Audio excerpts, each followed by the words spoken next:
Today we are going to see the next part of bills of exchange. Okay, if you have not visited my earlier video, part 1, please do visit that video so that you can understand thoroughly.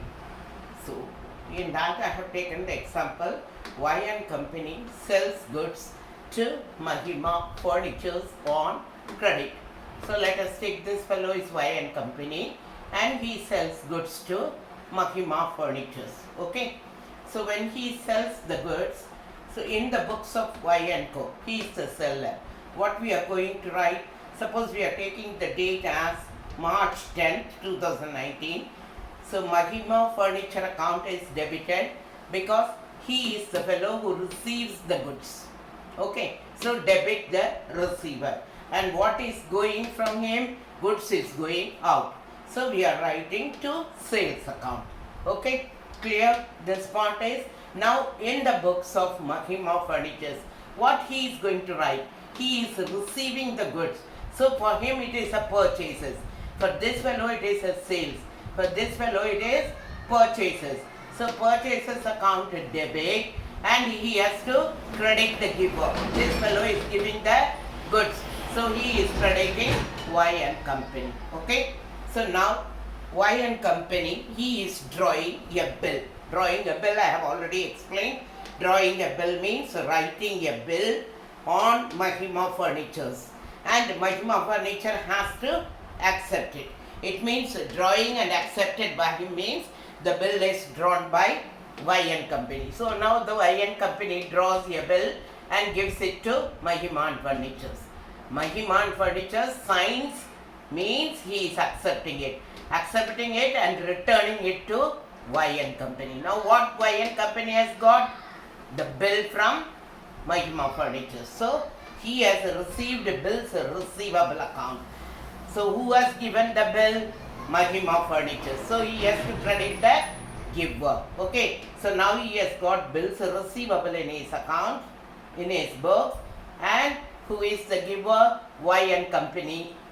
He is receiving the bill and Mahima Furniture is giving the bill. So credit the giver. So Mahima Furniture account is credited. Now in his books, what this fellow did? He gave bill. So bill has gone out from him. Okay.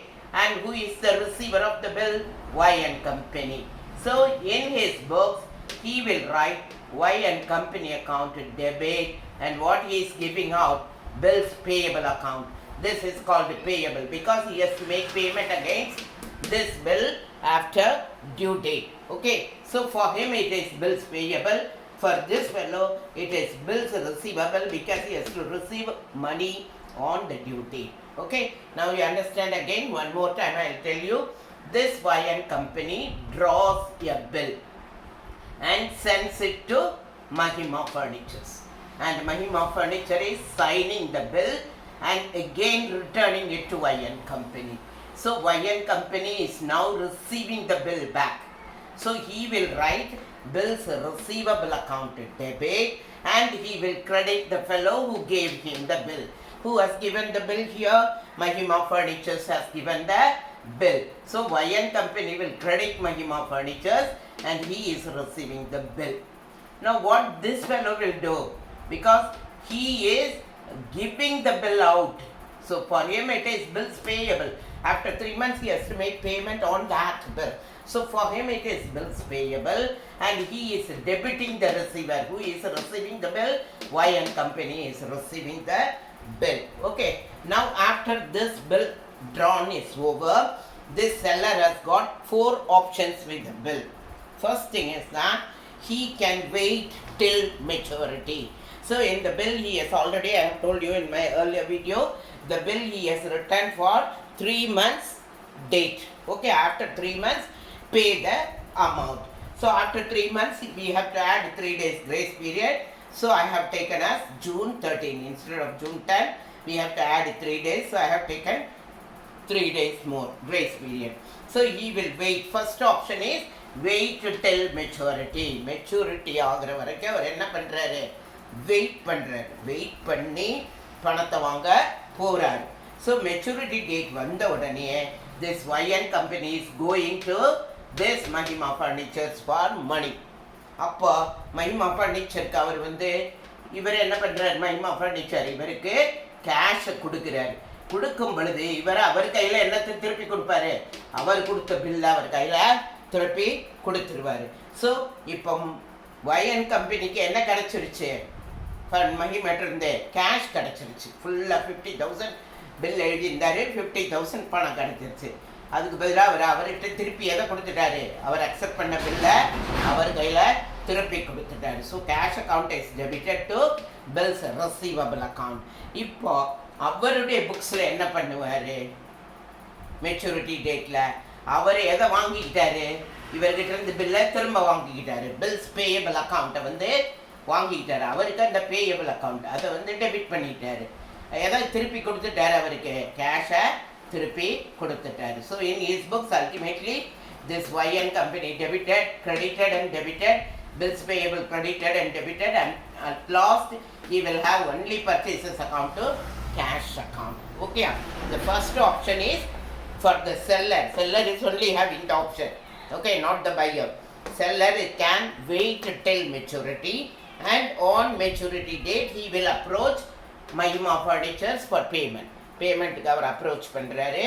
அப்போ அவர் என்ன பண்ணுறாரு, தான் கொடுத்த பில்லை வாங்கிக்கிட்டு பேமெண்ட்டை கொடுத்துட்றாரு. So இவருக்கு என்ன கிடச்சிருச்சு, கேஷ் கிடச்சிருச்சு. இவரே அதை திருப்பி கொடுத்துட்டாரு, பில்ஸ் ரிசீவபிளை கொடுத்துட்டாரு. அவர் என்ன பண்ணார், கேஷை வெளியில் கொடுத்துட்டாரு. அவருக்கு என்ன கிடச்சிது, அதற்கு பதிலாக அவர் கொடுத்த அதே பில்லு திரும்ப கிடச்சிருக்கு. So bills payable is debited, what he receives, debit what comes in and credit what goes out. ஓகேயா? ஸோ இதுதான் ஃபர்ஸ்ட் ஆப்ஷன். சப்போஸ் இவர் என்ன பண்ணுறாரு, செல்லர் இவர் வந்து தாங்கிட்ட பில்லு பத்திரமா வச்சுருக்கணும். ஏன்னா bill is equivalent to cash, I have already told you. So இப்போ இவர் என்ன பண்ணுறாரு, பில்லை பேங்க்குக்கு அனுப்புகிறார். பேங்க்குக்கு வந்து ஏன் அனுப்புகிறோம் அப்படின்னு கேட்டிங்கன்னா, நம்ம பேங்க்கில் லாக்கர் ஓப்பன் பண்ணுற மாதிரி தான். நம்ம லாக்கர் ஓப்பன் பண்ணி நம்ம பத்திரமா நம்முடைய பேப்பர்ஸு, நம்முடைய டாக்குமெண்ட்ஸு, நம்முடைய நகை எல்லாத்தையுமே நம்ம அதில் எதெல்லாம் நமக்கு இம்பார்ட்டன்ட்னு தோணுதோ அதெல்லாம் நம்ம லாக்கரில் வச்சுக்கிறது மாதிரி இந்த பில்லையும் நாம் வச்சுருந்தா ஒரு வேளை தொலைஞ்சு போயிடலாம். Because it is a bearer instrument. So it is very dangerous. அது காணா போயிடுச்சுன்னா ரொம்ப கஷ்டம். அதனால் அவர் என்ன பண்ணலாம், அந்த பில்லை பேங்க்கில் கொடுத்து வைத்திருக்கலாம். பேங்க் என்ன பண்ணும், வாங்கி பத்திரமா அவங்களுடைய லாக்கரில் வச்சுட்டு 3 months கழித்து நம்மளுக்கு அதை கொடுப்பாங்க. அந்த டியூ டேட் அன்றைக்கி நம்ம கையில் கொடுத்துருவாங்க. ஓகே. ஸோ அப்போ வந்து பேங்க் வந்து நமக்கு பணமே கொடுக்காது, ஜஸ்ட்டு பில்லை வாங்கி பத்திரமா உள்ளே வச்சுக்குவாங்க. So that is one option. Send the bill, send to bank for collection. Sorry, பில்லை வந்து அவங்க என்ன பண்ணுவாங்க, வாங்கி பத்திரமா 3 மாதம் வச்சுருப்பாங்க. மெச்சூரிட்டி டேட்டில் போய் கலெக்ட் பண்ணுவாங்க. ஓகே, அது வரைக்கும் அவங்க என்ன பண்ணுவாங்க, கலெக்ட் பண்ண மாட்டாங்க. ஸோ நம்ம அனுப்பின உடனே நம்ம என்ன என்ட்ரி போட போகிறோம், bill sent for collection account debit to bills receivable account. ஓகேயா? ஸோ சென்ட் ஃபார் கலெக்ஷனுக்கு அனுப்பிட்டோம். On the maturity date bank என்ன பண்ணோம், நம்மகிட்ட பணத்தை வாங்கிட்டு வந்து அவங்க நமக்கு பணத்தை கொடுத்துருவாங்க. அன்னைக்கு தான் நம்ம என்ன போட முடியும், பேங்க் அக்கௌண்ட் டெபிட். அது வரைக்கும் நம்ம பேங்க் அக்கௌண்ட்டை டெபிட் பண்ண முடியாது. to bills sent for collection. இதை நம்ம கிரெடிட் பண்ணிக்கிறோம். இது உங்களுக்கு தமிழ்நாடு ஸ்டேட் போர்டுக்கு இல்லை. Okay, otherwise other people may have. Okay. So இது என்ன ஆப்ஷன்னு கேட்டிங்கன்னா, இந்த பில்லை வந்து நம்ம கலெக்ஷனுக்காக பேங்க்கில் கொடுத்து வச்சுருக்கோம்.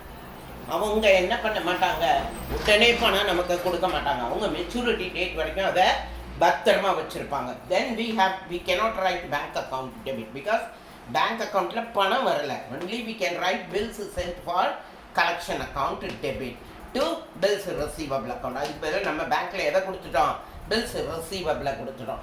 அப்போ இவருக்கு பர்ச்சேசஸ் இருக்குது, அதுக்கும் சம்மந்தமே கிடையாது. அவர் ஒரு என்ட்ரியும் போட மாட்டார்.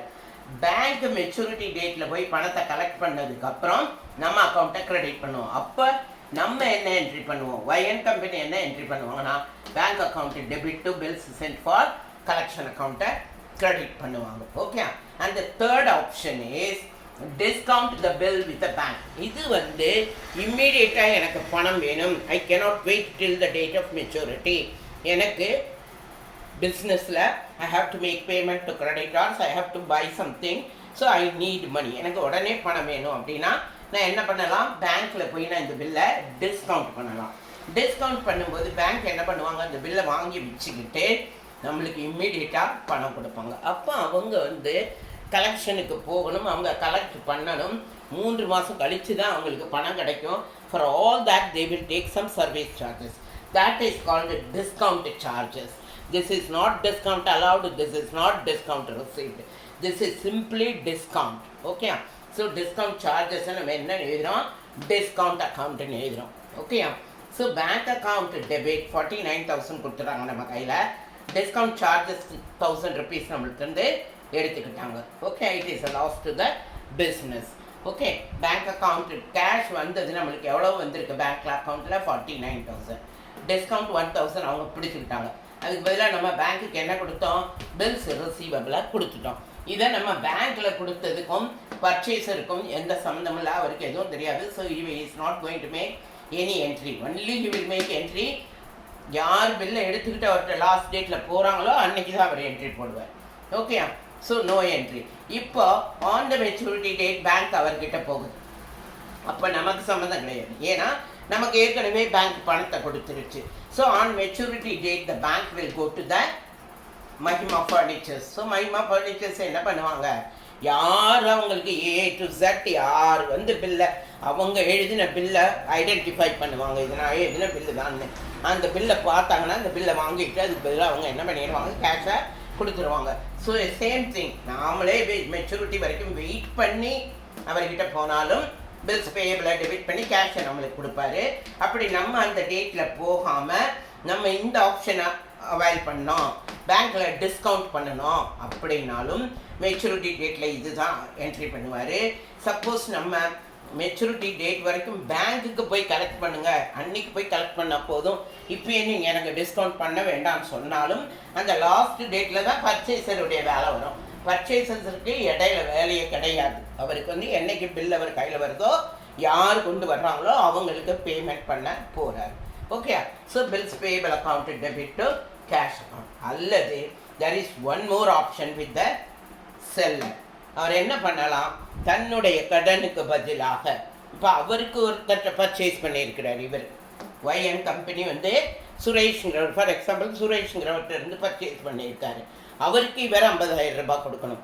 இன் தட் கேஸ் இவர் என்ன பண்ணலாம், பேமெண்ட் கொடுக்காம இந்த பில்லு மஹிமா கொடுத்த பில்லை அவருக்கு என்டோர்ஸ் பண்ணி விட்டுடலாம். சைன் பேக்கில் சைன் பண்ணி என்டோர்ஸ் பண்ணி சுரேஷ் கையில் கொடுத்துடலாம்.